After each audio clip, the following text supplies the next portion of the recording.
সকাল থেকে আজকে আমার মনটা ভীষণই খারাপ। কেন জানি না মাঝে মধ্যে এরকম মন খারাপ হয়। তো মন খারাপ করে তো বসে থাকলে হবে না বলো? মেয়ে হয়েছে যখন রান্নাবান্না তো করতেই হবে।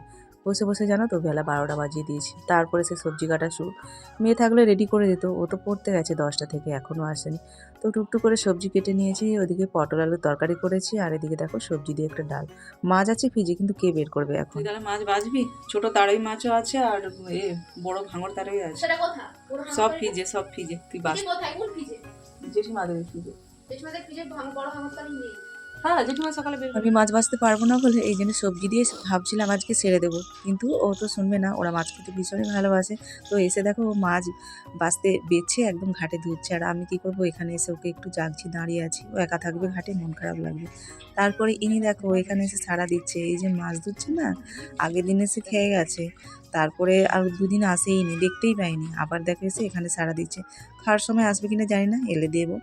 তারপরে দেখে এসে একদম মাছ ভাজা তুলে দিয়েছি। আর আমি বলেছিলাম মাছ শুধু ভাজা খাবি, ও বলছে না ঝাল করে দিতে হবে। আর এই মাছ তো ভাজা খেলে ভালোও লাগে না, একে সর্ষে বাটা টমেটো দিয়ে ঝাল করবো। ওকে বললাম তাহলে তুই সর্ষেটা বেটেই দে।